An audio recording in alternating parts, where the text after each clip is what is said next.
Bien, bienvenue à nouveau au cabinet Orient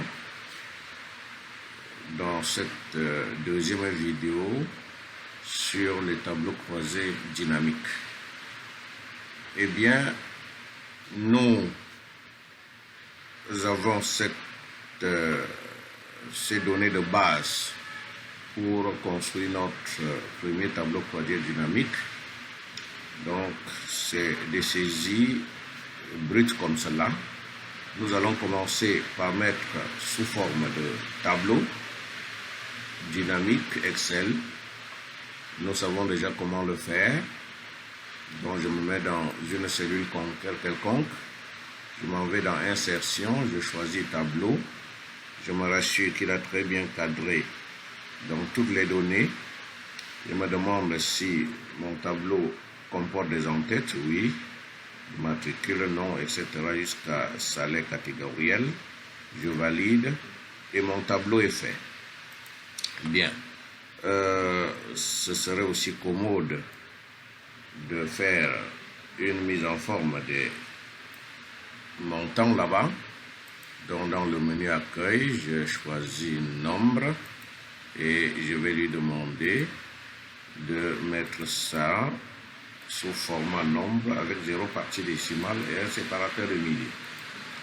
Bien, voilà mon tableau Excel. Et il est question pour moi de faire un tableau croisé dynamique à base de ce tableau-ci. Eh bien, je vais me mettre quelque part dans le tableau. Je vais lui dire, je veux insérer un tableau croisé dynamique. Il me demande si c'est à partir d'un tableau ou d'une plage, ou alors c'est à partir de external data source, c'est-à-dire des données qui vont venir de l'extérieur de ce fichier. Donc, je lui dis c'est à partir d'un tableau ou d'une plage parce qu'en principe, mon tableau existe bel et bien. Je clique dessus. Il me demande de quel tableau il s'agit. Je préfère, si j'avais donné un nom au tableau, je le mettrais là. Mais il est important que même si je ne l'ai pas fait, je vais donc cadrer le tableau maintenant en prenant soin que les en-têtes de colonne figurent bien. Je me mets donc dans la première cellule, je vais glisser ou sélectionner totalement mon tableau. Et voilà, il a sélectionné le tableau. Il me demande si je vais construire mon tableau dans une nouvelle feuille de calcul ou tout simplement dans l'une de ces feuilles existantes. Parce que mon tableau avait jusqu'ici 2 feuilles. Feuille BDD personnel et feuille liste. Je lui dis non, je veux que cela se fasse. En fait, je valide pour dire que je veux ça dans une autre feuille. Donc, il crée une troisième feuille pour cela. Bien, si j'avais choisi feuille de calcul existante, je devais aller sélectionner la feuille en question et préciser là où il faut la cellule où il faut commencer par mettre le tableau. Mais comme je choisis une nouvelle feuille de calcul, il n'y a donc plus possibilité de sélectionner la zone. Je vais faire OK lorsque je l'ai sélectionné. Voilà, il a créé une nouvelle feuille qu'il appelle feuille 1 et il m'a sorti là la zone dans laquelle je vais dessiner mon tableau, je vais faire mon tableau et sur le côté droit, il présente les différents champs, c'est-à-dire les différentes colonnes qui existent dans mon tableau de base, dans ma base de données. OK, il suffit maintenant que je vienne ici dans le champ sélectionner quel champ je vais mettre en ligne, quel champ je vais mettre en colonne, quel champ je vais mettre en valeur principalement et éventuellement ce que je pourrais mettre en filtre. En effet, ligne et valeur sont ce qui me sont prioritaires. En ce moment-là, je vais lui dire je veux construire un tableau qui va prendre en compte les départements, Je clique donc sur département, je glisse. Et à travers les départements, je veux, n'est-ce pas, les salaires de ce département-là. Je prends donc en valeur salaire, je glisse ici. Vous voyez, au fur et à mesure que je fais, ça construit mon tableau. Je peux dire que ça suffit comme ça, c'est ce que je voulais, comme tableau croisé dynamique. Et là, effectivement, donc le filtre par défaut apparaît. Si je clique dessus, je dis, je veux tout simplement, pas tout le monde, pas tous les départements, juste le département administration. Eh bien, j'ai cela. Je veux seulement la direction générale. Voilà, il me les ressort, c'est-à-dire, il sort et je peux bien, n'est-ce pas, quand je clique dans mon tableau croisé dynamique, il apparaît dans la zone de menu, 2 menus supplémentaires, analyse, tableau croisé dynamique et création.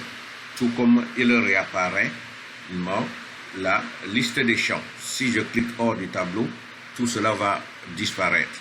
Bien, je vais donc essayer d'améliorer mes tableaux croisés dynamiques. Je peux même changer de titre ici, taper un nouveau titre. Voilà, donc tout cela c'est possible, changer, total, etc. Donc, voilà, je dis que je sélectionne tout, voilà.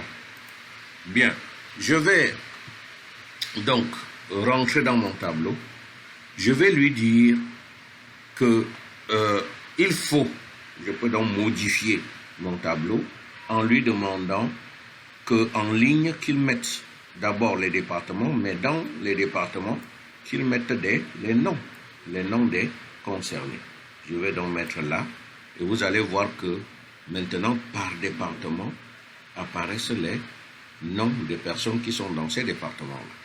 Voilà, il est possible que je crée peut-être un filtre sur le sexe. Ça veut dire que je vais amener la sexe dans filtre, et effectivement, lorsque j'ai mon filtre ici, je vais cliquer là pour lui dire je veux seulement les femmes. Sélectionner, je veux seulement les femmes. Eh bien, ok, il me sort les femmes par département. Dans mon tableau, on peut bien organiser le tableau, on peut augmenter les largeurs de colonnes, on peut faire les mises en forme aussi des chiffres. Cela peut se faire de manière ordinaire comme ceci, nombre, voilà, mais comme cela peut se faire à travers, je viens dans valeur ici, donc je me mets dans la colonne concernée, je vais dans j'ai choisi là le champ sur lequel il faut appliquer. Je peux faire paramètres des valeurs et je viens donc lui dire pour ces paramètres format de nombre, et ça revient pratiquement au même que tout à l'heure, à l'avantage que ceci se met sur une colonne et cela le gère de manière en fait sur toutes les données et de manière continue. Donc mon tableau croisé dynamique est là. Je peux à tout moment demander me mettre dans une colonne. Je lui dis par exemple de réduire pour que je ne vois que les départements. Je ne veux pas voir les noms des personnes. D'ailleurs, même si je m'y mets, donc quand on voit les plus là, ça veut dire que cela a des contenus, on peut développer. Cela, on peut également cliquer sur le bouton droit de souris. Cela doit faire apparaître développer ou réduire, développer. Je veux développer tout le champ. Là, ça fait en sorte que tous les champs viennent. Donc, dans les prochaines vidéos, nous allons évoluer pour les caractéristiques des tableaux croisés dynamiques. Voir donc comment on peut améliorer pour plus de performance, pour plus d'efficacité. Merci et à la prochaine vidéo. Voilà, mesdames et messieurs, la présentation ou bien notre entrée dans les tableaux croisés dynamiques, nous allons tout simplement continuer dans une prochaine vidéo avec un cas pratique. Merci.